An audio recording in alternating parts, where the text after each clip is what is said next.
Perkenalkan, nama saya Dionysius Mario dengan NIM 240601191301444 dari kelas Praktikum Pengembangan Berbasis Platform B1. Pada kesempatan kali ini, saya akan mencoba untuk menjelaskan mengenai komponen style dan theme. Saya menggunakan project pada praktikum sebelumnya dan akan menambahkan komponen style dan theme pada project tersebut. Pertama-tama saya akan menjelaskan apa itu style dan theme terlebih dahulu. Style adalah kumpulan atribut yang menentukan tampilan untuk view tunggal. Style dapat menentukan atribut seperti warna font, ukuran font, warna, latar belakang, dan lain-lain. Sedangkan theme adalah kumpulan atribut yang diterapkan ke seluruh aplikasi, aktivitas, atau hierarki tampilan, bukan hanya tampilan individual. Kita pertama-tama akan melihat file bernama colors.xml. Pada file tersebut, kita bisa lihat pada folder res dan subfolder values. Di sini ada colors.xml. Di sini mirip dengan string, namun yang diatur adalah warnanya. Bisa kita lihat terdapat warna dengan nama gray memiliki kode hex seperti berikut. Hashtag 607D8B. Begitupun untuk warna-warna selanjutnya ada gray underscore light, itu abu-abu muda, ini gray underscore dark, orange, orange light, orange dark, black, white, sama color subtitle. Itu memiliki kode hexnya masing-masing. Selanjutnya kita lihat pada file bernama themes.xml. Themes.xml ini kita bisa temukan pada subfolder themes. Di sini terdapat dua file, yaitu untuk tema terang dan untuk tema gelapnya. Kita lihat tema terang terlebih dahulu. Di blok style yang pertama, style namanya kita atur dengan nama project yang digunakan, yaitu theme. Nama projectnya my view and views. Kemudian di sini ada parentnya yaitu material components. Artinya ini adalah standar desain yang digunakan. Di dalam material komponen ini terdapat primary brand color, secondary brand color, dan status bar color. Di primary brand color terdapat color primary. Color primary ini adalah warna utama dari sebuah aplikasi yang paling banyak digunakan dalam tema. Contoh penggunaan color primary ini bisa menuju ke action bar, button, warna link, dan lain-lain. Kemudian ada color primary varian. Warna ini untuk menentukan varian yang lebih terang atau lebih gelap dari warna utama untuk menambahkan variasi. Di sini saya menggunakan warna yang lebih gelap, yaitu gray underscore dark. Untuk variasi warna dari color utamanya. Kemudian di bawahnya terdapat color on primary. Color on primary ini adalah warna yang digunakan untuk elemen yang ditampilkan di atas warna utama, seperti teks dan icon. Kemudian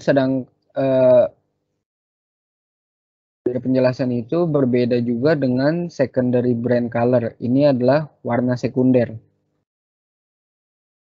Di secondary brand color terdapat color secondary, yang artinya warna sekunder dari aplikasi. Warna ini biasanya digunakan untuk widget-widget tertentu. Kemudian terdapat color secondary variant. Ini juga mirip seperti color primary variant, yaitu untuk mengatur varian warna yang lebih terang atau lebih gelap dari warna sekunder yang digunakan. Kemudian di bawahnya terdapat color on secondary, yang artinya warna yang digunakan untuk elemen yang ditampilkan di atas warna sekunder.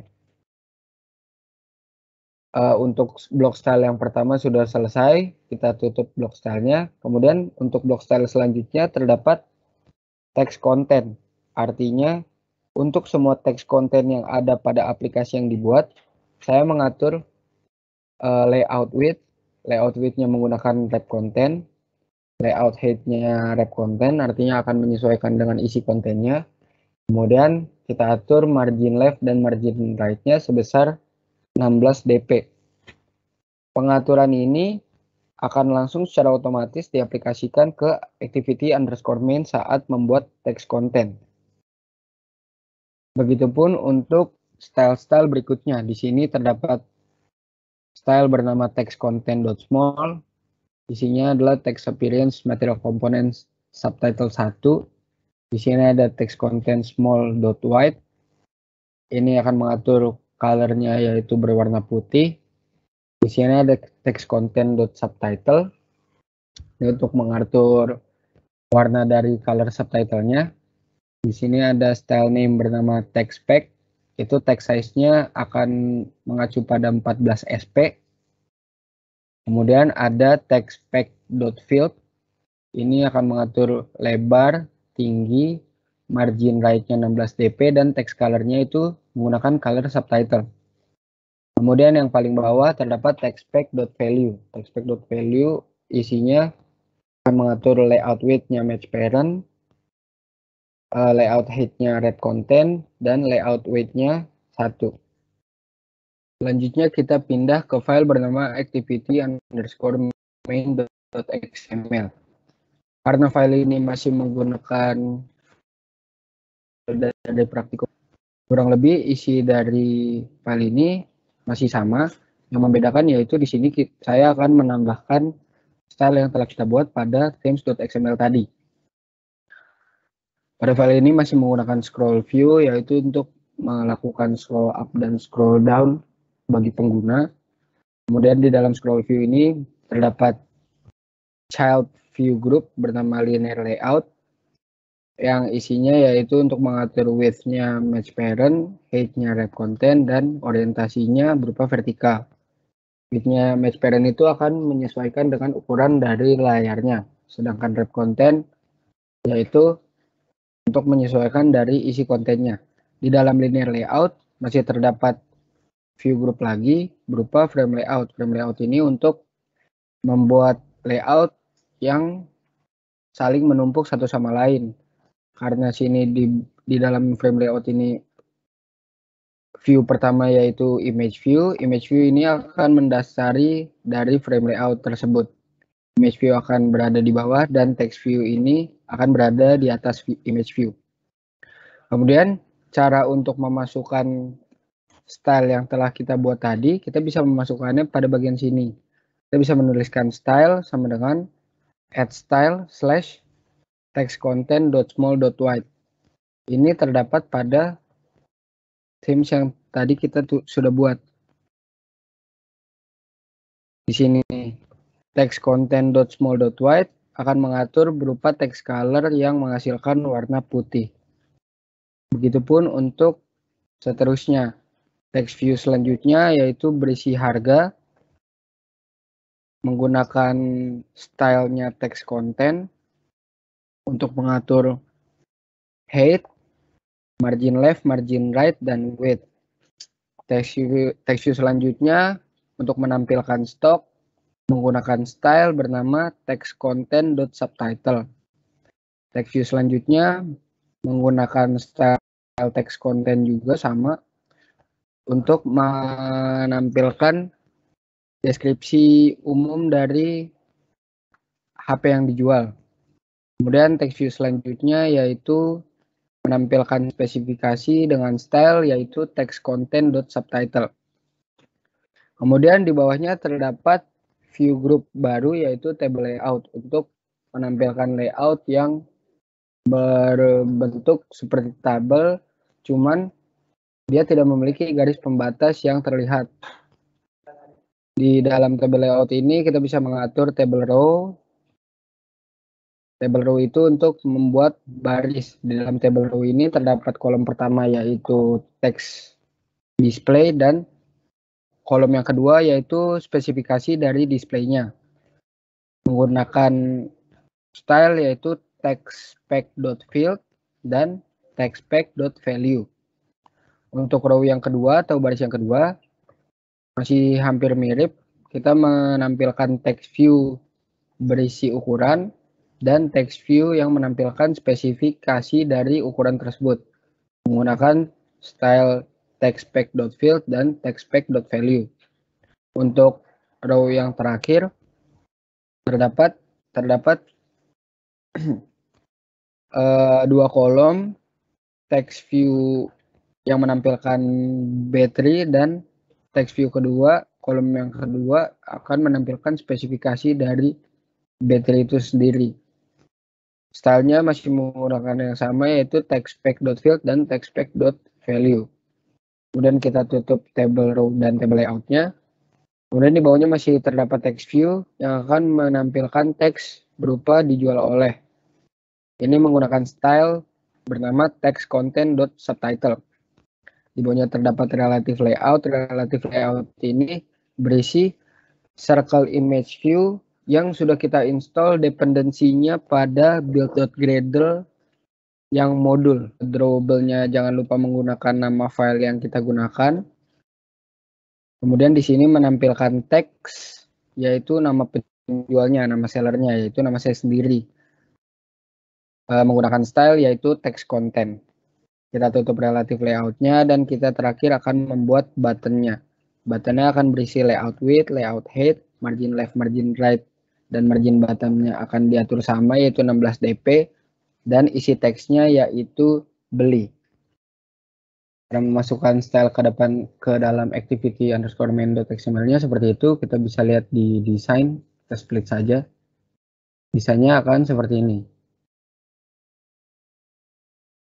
Ini untuk tema terangnya. Kita lihat pada bagian night/themes.xml. Ini tema yang diatur untuk mengatur tema gelapnya. Untuk tema gelapnya hampir sama dengan tema terang, yang membedakan di sini cuman menggunakan susunan warna yang berbeda. Tadi kita gray dan dark gray. Ini kita menggunakan color primary-nya menggunakan gray light dan primary variannya menggunakan gray. Color on primary-nya black, sedangkan secondary-nya juga sama, ini menggunakan orange light. Secondary varian menggunakan orange light juga. Color on secondary, isi teksnya akan berwarna hitam. Dan setelah itu kita bisa lihat pada main activity.java-nya.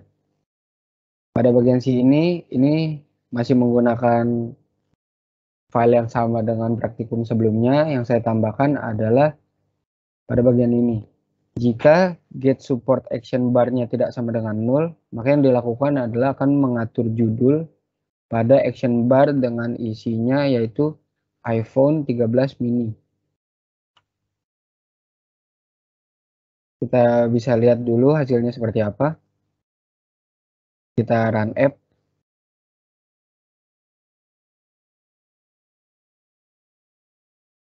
Karena sudah launch succeed, kita bisa lihat di bagian HP yang sudah kita gunakan. Hasilnya akan seperti ini. Ini karena menggunakan tema terang. Ini termasuk color primary. Ini gambarnya masih sama yang kemarin. Ini sellernya juga masih menggunakan nama pribadi saya yaitu Dionysius Mario. Dan di sini terdapat tombol beli. Untuk menggunakan mode gelapnya atau tema gelapnya, kita bisa menambahkan pada main activity.java-nya. Ini saya sudah buat menggunakan app compat delegate untuk mengaturnya. Saya hilangkan komennya. Ini set default night mode. Dan kita akan memasukkan mode night-nya yes. Ini juga bisa dilakukan dengan mengisi angka 2. Itu artinya sama, yaitu mengaktifkan tema gelap.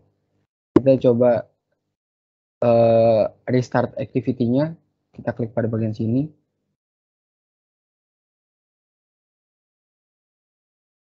Hasilnya akan seperti ini. Kita bisa lihat action bar-nya sudah berwarna hitam. Dan belinya juga sudah berwarna abu-abu muda. Mungkin untuk display bawahnya belum tampil karena themes.xml ini isinya masih belum lengkap. dan masih belum benar. Mungkin itu saja yang bisa saya sampaikan. Kurang lebihnya mohon dimaafkan. Terima kasih.